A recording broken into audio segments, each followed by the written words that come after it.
ಅಂತೂ ಇಂತೂ ಆಸೆ ಪಟ್ಟಂಗೆನೆ ಪ್ರಯಾಗ್ರಾಜಿಗೆ ಇಷ್ಟೆಲ್ಲ ಲಗೇಜ್ ಹಾಕ್ಕೊಂಡು ಫೆಬ್ರವರಿ 3ನೇ ತಾರೀಕು ಹೊರಟೇ ಬಿಟ್ವಿ ಮೈಸೂರಿಂದ. 3 ಟೈರ್ ಎ ಸಿ ಕೋಚಲ್ಲಿ ಜುಮ್ ಅಂತ ಮಲ್ಕೊಂಡು ಬೆಳಗ್ಗೆ ಎದ್ದು ಫ್ರೆಶ್ ಅಪ್ ಆಗಿಬಿಟ್ಟು ಭಜನೆನ ಶುರುನೇ ಮಾಡಿಬಿಟ್ವಿ ನೋಡಿ.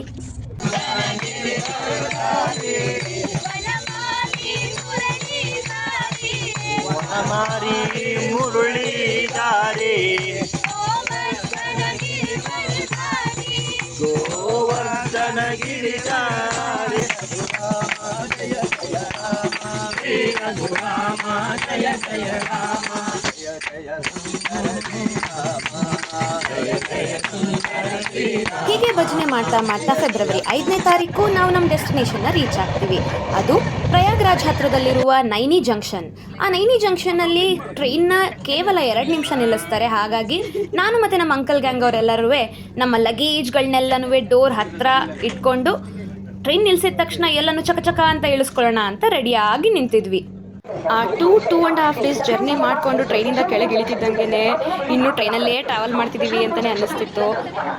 ಒಂಥರ ಮಜವಾಗಿತ್ತು. ಆದ್ರೂ ಆ ಒಂದು ಫೀಲ್ ಇರ್ಬೋದು, ಹೊಸ ಫೀಲು, ಪ್ರಯಾಗ್ರಾಜ್ ಹತ್ರದಲ್ಲಿದ್ದೀನಿ ಅನ್ನೋ ಒಂದು ಫೀಲು. ಈ ನಮ್ಮ ನೈನಿ ಜಂಕ್ಷನ್ನ ನೋಡಿ ಅಷ್ಟಷ್ಟು ದೂರಕ್ಕೂ ಫೈರ್ ಫೈಟಿಂಗ್ ಬೂತ್ಗಳನ್ನ ಹಾಕಿದ್ರು. ಮತ್ತು ರೈಲ್ವೆ ಸ್ಟೇಷನ್ ಅಂತೂ ತುಂಬ ನೀಟ್, ತುಂಬ ಕ್ಲೀನಾಗಿ ಮೇಂಟೈನ್ ಮಾಡಿದರು. ಅಷ್ಟು ಜನ ಹೋಗ್ತಿದ್ರು ಬರ್ತಿದ್ರು. ಎಕ್ಸೈಟ್ಮೆಂಟು ಇನ್ನೂ ಜಾಸ್ತಿ ಆಗ್ತಾನೇ ಹೋಗ್ತಿತ್ತು. ಆಚೆ ಹೋಗ್ತಿದ್ದಂಗೆ ನಮಗೆ ದಿವ್ಯ ಕುಂಭ ಭವ್ಯ ಕುಂಭ ಅನ್ನೋ ವರ್ಡಿಂಗ್ಸ್ ವೆಲ್ಕಮ್ ಮಾಡ್ತು. ನಮ್ಮ ತವೇರಾಗೋಸ್ಕರ ನಾವು ವೆಯ್ಟ್ ಮಾಡ್ತಿದ್ವಿ. ತವೇರಾ ಬರ್ತಿದ್ದಂಗೆ ನಮ್ಮ ಲಗೇಜ್ನೆಲ್ಲ ಹಾಕ್ಕೊಂಡು ನಮ್ಮ ಕ್ಯಾಂಪ್ ಸೈಟ್ ಹತ್ರ ನಾವು ಹೊರಟ್ವಿ. ಮಧ್ಯಾಹ್ನ ಭಾರಿ ಬಿಸಿಲಿತ್ತು. ನಮ್ಮ ಕ್ಯಾಂಪ್ ಸೈಟಿಗೆ ನೈನಿ ಜಂಕ್ಷನಿಂದ ಇನ್ನೊಂದು 6-7 ಕಿಲೋಮೀಟರ್ಸ್ ಇರ್ಬೋದು. ಹೊರಟ್ವಿ. ಹಾಗೆ ರೋಡಲ್ಲಿ ಹೋಗ್ತಾನೆ ತುಂಬ ಕಾರ್ಗಳು ಪಾರ್ಕಿಂಗ್ ಎಷ್ಟಾಗಿದ್ವು ಅಂದರೆ ನೋಡಿನೇ ಸುಸ್ತಾಗೋಯ್ತು. ಇನ್ನು ಸ್ಟಾರ್ಟಿಂಗಲ್ಲೇ ಅಂತ ಅನ್ನಿಸ್ತು. ವೆಹಿಕಲ್ಸ್ ಓಡಾಡೋದಕ್ಕೆ ಈಸಿ ಆಗಲಿ ಅಂದ್ಬಿಟ್ಟು ಆ ಮರಳಿನ ಮೇಲೆ ಮೆಟಲ್ ಶೀಟ್ಗಳನ್ನ ಹಾಕಿದ್ರು. ಮತ್ತು ಅವಾಗವಾಗ ನೀರನ್ನು ಅದ್ರ ಮೇಲೆ ಹಾಕ್ತಿದ್ರು, ಧೂಳು ಏಳಬಾರ್ದು ಅಂತ. ನಾವಿದ್ದಿದ್ದು ಸೆಕ್ಟರ್ 23 ಅರೈಲ್ ಘಾಟಲ್ಲಿ. ನೋಡಿ ನೀವೆಷ್ಟು ಟೆಂಟ್ಗಳನ್ನ ನೋಡ್ಬೋದು ಅಲ್ಲಿ. ಹಾಗೇನೆ ನಾವಿದ್ದಿದ್ದು ಯಮುನಾ ಬ್ಯಾಂಕಲ್ಲಿ ನಾವಿದ್ದಿದ್ದು. ತುಂಬಾ ಖುಷಿ ಆಯಿತು. ಜೈ ಗುರುದೇವ್. ನಾವೀಗ ಮಹಾಕುಂಭ ಪ್ರಯಾಗ್ರಾಜಲ್ಲಿದ್ದೀವಿ. ನಮಗೆ ಈಗ ಟೆಂಟ್ ಅಲಾಟ್ ಆಗಿರೋದು ಯಮುನಾ ತೀರದಲ್ಲಿರುವಂತಹ ದಡದಲ್ಲಿ. ಅಲ್ಲಿನ ಫೆಸಿಲಿಟೀಸ್ ಹೇಗಿದೆ ಅಂತ ನೋಡೋಣಂತೆ. ಇದು general washrooms. Every day 2 to 3 times ಅದು ಕ್ಲೀನ್ ಆಗ್ತಿರುತ್ತೆ. ಹಾಗೆ ಕ್ಲೀನಾಗಿತ್ತು. ನಾವಿದ್ದಿದ್ದು RSVK ಅವರ ಒಂದು ಕ್ಯಾಂಪ್ ಸೈಟಲ್ಲಿ, ಅಂದರೆ ರಿಷಿ ಸಂಸ್ಕೃತಿ ವಿದ್ಯಾ ಕೇಂದ್ರ ಅನ್ನೋ ಒಂದು ಆರ್ಗನೈಸೇಷನ್ದು ಕ್ಯಾಂಪ್ ಸೈಟು. ಅಲ್ಲಿ ನೀವು ನೋಡ್ಬೋದು ಯಮುನಾ ನದಿ ಕಾಣುತ್ತೆ ನಿಮಗಲ್ಲಿ. ತುಂಬಾ ಖುಷಿ ಆಗ್ತಿತ್ತು ಆ ಒಂದು ಸೀನರಿ ನೋಡೋದಕ್ಕೆ. ಯಮುನಾ ತೀರದಲ್ಲೇ ನಾವಿದ್ದೀವಿ ಅನ್ನೋದು ಅದು ಖುಷಿ ಆಗ್ತಿತ್ತು. ಬನ್ನಿ ಒಳಗೆ ತೋರಿಸ್ತೀನಿ ಈಗ ಏನೇನು ಇತ್ತು, ಹೇಗಿತ್ತು ನಮ್ಮ ಕ್ಯಾಂಪ್ ಸೈಟ್ ಅಂತ.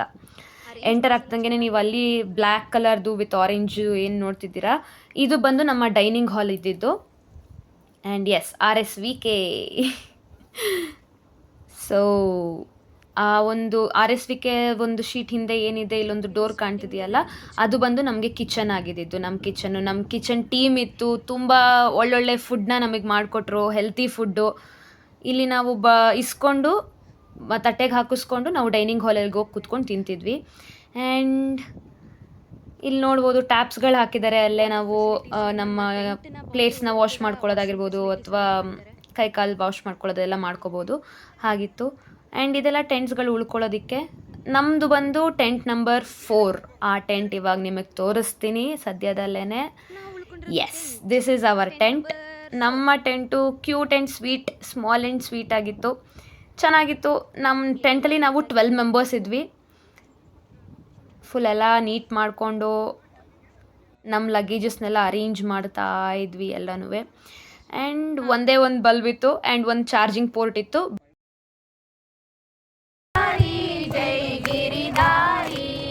ಗಿರಿಧಾರಿ ಜೈ ಗಿರಿಧಾರಿ, ಧನುವನು ಮಾಲಿ ಗಿರಿಧಾರಿ ಜೈ ಗಿರಿ ಮನೋಹರ ಗಿರಿಧಾರಿ, ಜೈ ಜೈ ಗೋಪಿ ಮನೋಹರ್ ಗೋಪಿ ಮನೋಹರ್ ಗೋಪಿ ಮನೋಹರ್ ಗೋಪಿ ಮನೋಹರ್ ಗಿರಿಧಾರಿ.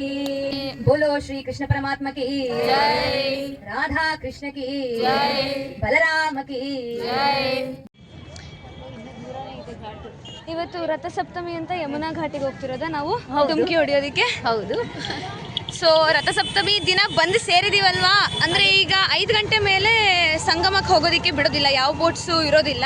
ಹಾಗಾಗಿ ಇಲ್ಲೇ ಹತ್ರದಲ್ಲಿರುವ ಘಾಟ್ಗೆ ಹೋಗ್ಬಿಟ್ಟು ಸ್ನಾನ ಮಾಡ್ಕೊಂಡು ಬರೋಕ್ಕೆ ಇವಾಗ ಹೋಗ್ತಾ ಇದ್ದೀವಿ. ಆ ಒಂದು ಜನಸಾಗರ ನೋಡೋದಕ್ಕೇ 2 ಕಣ್ಣು ಸಾಲದು, ಅಷ್ಟು ಖುಷಿ ಆಯಿತು. ಹಾಗೆ ಅಲ್ಲಲ್ಲೂ ಕೂಡ ಪೂಜಾ ಸಾಮಗ್ರಿಗಳನ್ನ ಮಾರ್ತಿದ್ದ ಅಂಗಡಿಗಳಾಗಿರ್ಬೋದು, ಭಂಡಾರದ ಅಂಗಡಿಗಳಾಗಿರ್ಬೋದು, ಹಾಗೆ ಆಂಟ್ರಪ್ರಿನರ್ಸ್ಗಳನ್ನೂ ಕೂಡ ನೋಡೋಕ್ಕೆ ಅವಕಾಶ ಸಿಕ್ತು ಅನ್ಬೋದು. ತುಂಬ ಅಂದರೆ ತುಂಬ ಜನ ಇದ್ದರು. ಅಲ್ಲಿ ಕೂಡ ಪಾರ್ಕಿಂಗ್ ಫೆಸಿಲಿಟೀಸ್ ಕೂಡ ಮಾಡಿದರು, ಇಲ್ಲೂ ಕೂಡ ನದಿ ಹತ್ತಿರ ಕೂಡ. ಆ್ಯಂಡ್ ನಾವೀಗ ಹೋಗ್ತಾನೆ ನಿಮ್ಮ ದಾರಿಲೆಲ್ಲ ನೋಡ್ಬೋದು ಪುಣ್ಯ ತೀರ್ಥವನ್ನು ತೊಗೊಂಡೋಗೋದಕ್ಕೆ ಕ್ಯಾನ್ಗಳನ್ನೂ ಕೂಡ ಮಾರ್ತಾಯಿದ್ರು. ಅಷ್ಟು ಜನ ಇದ್ರೂ ನೂಕು ನುಗ್ಲು ಅಂತ ಏನು ಅನ್ನಿಸ್ಲಿಲ್ಲ ನಮಗೆ. ಮತ್ತು ಕ್ಲೆನ್ಲಿನೆಸ್ನ ಮಾತ್ರ ತುಂಬ ಚೆನ್ನಾಗಿ ಮೇಂಟೈನ್ ಮಾಡಿದ್ದಾರೆ. ಅವಾಗವಾಗಲೂ ಕೂಡ ಬಂದು ಏನು ಕ್ಲೀನ್ಲಿನೆಸ್ದು ವಾಲಂಟಿಯರ್ಸ್ ಇದ್ದಾರೆ, ಟೀಮ್ ಇದೆ, ಅದು ಬಂದು ಹಾಗೆ ಕ್ಲೀನ್ ಮಾಡ್ತಾರೆ ಏನಾದರೂ ಅಲ್ಲಿ ಇದ್ರೂ. ಅಷ್ಟು ನೀಟಾಗಿ ಮೇಂಟೈನ್ ಮಾಡಿದರು. ಎಲ್ಲ ಫೆಸಿಲಿಟೀಸ್ ಎಲ್ಲ ತುಂಬ ಚೆನ್ನಾಗಿತ್ತು. ಆ ಬೋಟ್ಸ್ಗಳನ್ನ ನೋಡಿ, ಆ ಲೈಟಿಂಗ್ಸ್ ನೋಡಿ ಹಿಂದೆ ಎಷ್ಟು ಚೆನ್ನಾಗಿ ಕಾಣ್ತಿತ್ತು ಅಂದರೆ ತುಂಬ ಖುಷಿ ಆಯಿತು. ಯಮುನಾ ನದಿಲಿ ಒಂದು ಮುಳುಗನ ಹಾಕಿ ಈಗ ಬಂದಿದ್ದೀವಿ. ಆಚೆ ಬಂದು ಡ್ರೆಸ್ ಚೇಂಜ್ ಎಲ್ಲ ಮಾಡ್ಕೊಂಡ್ವಿ. ಡ್ರೆಸ್ ಚೇಂಜ್ ಮಾಡ್ಕೊಳ್ಳೋಕ್ಕೆ ಒಳ್ಳೆ ಫೆಸಿಲಿಟೀಸ್ ಮಾಡಿದ್ದಾರೆ ಹೆಂಗಸರಿಗೆ. ಇಲ್ಲಿ ಹಿಂದೆ ನೀವು ನೋಡ್ತಾ ಇದ್ದೀರಾ, ಅಲ್ಲಿ ಕ್ಯಾಬಿನ್ ಥರ ಅದೆಲ್ಲ ಫೆಸಿಲಿಟೀಸ್ ಎಲ್ಲ ಚೆನ್ನಾಗಿ ಮಾಡಿದ್ದಾರೆ. ಹಾಗೆ ಯಮುನಾ ದೇವಿಗೆ ಪೂಜೆ ಮಾಡಿ, ಜೊತೆಗೆ ಇಡೀ ಸಂಜೆನ ನಾವು ಅಲ್ಲೇ ಆ ಯಮುನಾ ತೀರದಲ್ಲೇ ಆ ಘಾಟಲ್ಲೇ ನಾವು ಕಳೆದ್ವಿ.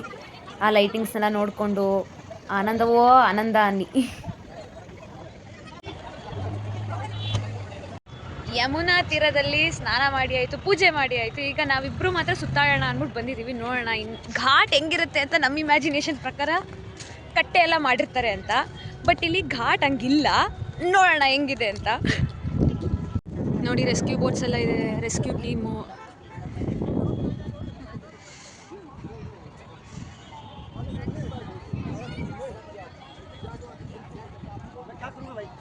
This is Sangam Ghat number 41 ಅಲ್ಲಿದ್ದೀವಿ. ಬಟ್ ನಮ್ಮ ಇಮ್ಯಾಜಿನೇಷನ್ ಥರ ಯಾವುದೂ ಇಲ್ಲ ಘಾಟ್ ಇಲ್ಲಿ. ನೋಡಿ, ಆ್ಯಂಬುಲೆನ್ಸ್, ವಾಟರ್ ಆ್ಯಂಬುಲೆನ್ಸ್.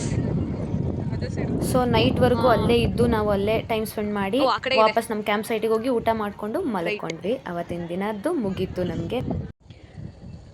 4 o'clock ಎದ್ಬಿಟ್ಟು ನಾವೀಗ ರೆಡಿ ಆಗ್ತಿದ್ವಿ. ಫ್ರೆಶ್ ಅಪ್ ಆದ್ವಿ, ಫ್ರೆಶ್ ಮಾಡಿಕೊಂಡು.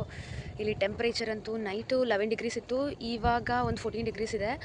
ಬಟ್ ತುಂಬ ಥಂಡಿ ಇದೆ. ನಾನು 2 layers ಬಟ್ಟೆ ಹಾಕ್ಕೊಂಡು ಅದ್ರ ಮೇಲೆ ಜಾಕೆಟ್ ಹಾಕಿದ್ದೀನಿ. ನೈಟ್ ಎಷ್ಟು ಥಂಡಿ ಇರುತ್ತೋ ಹಾಗೆ ಹೋಗ್ತಾ ಹೋಗ್ತಾ ಸ್ಪೈಕ್ ಆಗುತ್ತೆ. ಮಧ್ಯಾಹ್ನ ಆಗ್ತಾ ಒಂದು 24 degrees ಹಂಗೆ ಬರ್ಬೋದು. ಅಷ್ಟೇ ಬಿಸಿಲಿದೆ, ಅಷ್ಟೇ ನೈಟ್ ಆಗ್ತಾ ಥಂಡಿ ಆಗುತ್ತೆ. ಸೊ ನೀರು ಮುಟ್ಟಿ ಫ್ರೆಶ್ ಅಪ್ ಆದರೆ ಫುಲ್ ಕೋಲ್ಡ್ ಕೈಯೆಲ್ಲ ಫ್ರೀಸ್ ಆಗ್ತಿದೆ.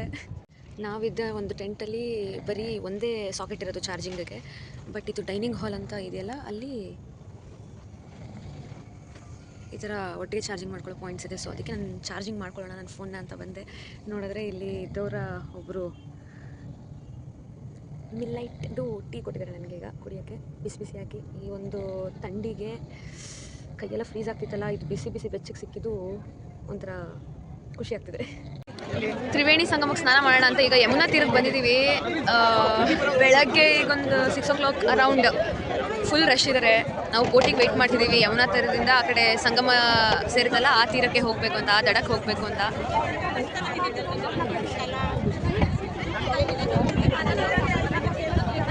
ಫುಲ್ ಫ್ರೀಸ್ ಆಗ್ತದೆ, ಟೆಂಪ್ರೇಚರ್ ಇನ್ನೂ ಡ್ರಾಪ್ ಆಯಿತು ಬೇರೆ. ನೋಡಿ, ಕ್ಯಾನ್ಸ್ ಇಟ್ಕೊಂಡಿದ್ದಾರೆ. ನಮಗೆಲ್ಲ ಫ್ರೀಸ್ ಆಗ್ತಿದೆ ಅಂದ್ಬಿಟ್ಟು ಇಲ್ಲಿ ಚಳಿ ಕಾಯ್ಸಕ್ಕೆ ಇಲ್ಲಿ ಬಂದ್ವಿ. ನೋಡಿ, ಒಂದು ರೇಂಜಿಗೆ ಬೆಚ್ಚಗಾಗ್ತಿದೆ. ಅಷ್ಟು ಬೆಳಗ್ಗೆ ಹೋಗಿದ್ರು ತ್ರಿವೇಣಿ ಸಂಗಮದ ಒಂದು ಪುಣ್ಯ ಸ್ನಾನ ಮಾಡೋದಕ್ಕೆ ಅಷ್ಟು ಜನ ಬಂದಿದ್ರು. ಆ ರಶಲ್ಲೂ ಹಂಗೋ ಹಿಂಗೋ ಕೊನೆಗೂ ನಮಗೆ ಬೋಟ್ ಸಿಕ್ತು. ನಾವು ಒಂದು ತ್ರಿವೇಣಿ ಸಂಗಮಕ್ಕೆ ಹೋಗೋದಕ್ಕೆ. ಬೋಟಲ್ಲಿ ಟ್ರಾವೆಲ್ ಮಾಡಬೇಕಂದ್ರೆ ಲೈಫ್ ಜಾಕೆಟ್ ಹಾಕಲೇಬೇಕು. ಅದನ್ನು ಕೂಡ ವಾಚ್ ಮಾಡೋದಕ್ಕೆ ಅಂತಲೇ ರಿವರಲ್ಲಿ ಒಂದು ಟೀಮೇ ಇದೆ, ಸೆಕ್ಯೂರಿಟಿ ಟೀಮೇ ಇದೆ. So life jacket is very important. Triveni ಸಂಗಮದಲ್ಲಿ ದೋಣಿಗಳ ಸಂಗಮ ಅಂತಲೇ ಹೇಳ್ಬೋದು. ಆ ಥರ ಇಷ್ಟು ಅಲ್ಲಿ ನೋಡ್ತಾ ಇದ್ದರೆ ಅಷ್ಟು ಬೋಟ್ಗಳು, ಅಷ್ಟು ಜನ, ಮತ್ತು ಬ್ಯೂಟಿಫುಲ್ ಸನ್ರೈಸ್ ನೋಡೋಕ್ಕೂ ನಮಗೆ ಸಿಕ್ತು ಅಲ್ಲಿ. ಆ ಒಂದು ನದಿ ಮಧ್ಯದಲ್ಲಿ ಬ್ಯೂಟಿಫುಲ್ ಸನ್ರೈಸು. ಹಾಗೆ ತುಂಬ ಸೀಗಲ್ಸ್ ಇದ್ವು. ಆ ಸೀಗಲ್ಸ್ಗೆ ಫುಡ್ ಹಾಕೋದಕ್ಕೂ ಕೂಡ ಅಲ್ಲಿ ಬೋಟಲ್ಲೇ ಮಾರ್ತಾನೂ ಇದ್ದರು ಕೂಡ. ಆ ಕಡೆ ಗಂಗಾ ಬ್ಯಾಂಕಲ್ಲಂತೂ ಯಪ್ಪ ಏನರಿಯೋದು, ಕೋಟಿ ಜನ, ಲಕ್ಷ ಜನ.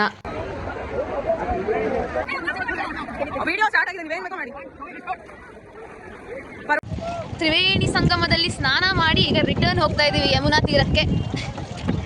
ಅಲ್ಲೂ ಕೂಡ ಕ್ಯೂ ಸಿಸ್ಟಮ್ ಇತ್ತು. ತ್ರಿವೇಣಿ ಸಂಗಮಕ್ಕೆ ಹೋದಾಗ ಒಂದು ಬೋಟ್, ಯಾವ ಬೋಟ್ ಫಸ್ಟ್ ಬರುತ್ತೋ ಆ ಬೋಟ್ ಫಸ್ಟು ಪ್ರಿಫರೆನ್ಸು, ಅದು ನೆಕ್ಸ್ಟ್ ಬೋಟಿಗೆ. ಹೇಗೆ ಲ್ಯಾಂಡ್ ಮೇಲೆ ಟ್ರಾಫಿಕ್ ಜಾಮ್ ಆಗಿರುತ್ತೋ ಹಂಗೆ ಇಲ್ಲಿ ರಿವರ್ ಅಲ್ಲಿ ಬೋಟ್ಗಳ ಟ್ರಾಫಿಕ್ ಜಾಮ್ ಆಗಿದೆ. ಸೊ ಪುಣ್ಯ ಸ್ನಾನ ಮಾಡಿ ಕ್ಯಾಂಪ್ ಸೈಟಿಗೆ ಹೋಗಿ ಡ್ರೆಸ್ ಚೇಂಜ್ ಮಾಡಿಕೊಂಡು ತಿಂಡಿ ತಿನ್ಕೊಂಡು ರೆಡಿ ಆಗಿಬಿಟ್ಟು ನಾವು ನಾಗಸಾಧುಗಳನ್ನ, ಅದು ಕೆಲವು ನಾಗಸಾಧುಗಳನ್ನ ಮಾತ್ರ ಭೇಟಿಯಾಗಕ್ಕಾಯ್ತು ನಮಗೆ. ಅಲ್ಲಿಂದ ಬೇರೆ ಕಡೆ ಹೊರಟ್ವಿ. ರಾತ್ರಿ ಬೆಳಗ್ಗಿನ ಜಾವ ಎಲ್ಲ ಅಷ್ಟು ಚಳಿ ಇತ್ತು. ಇವಾಗ ಎಷ್ಟು ಟೈಮು?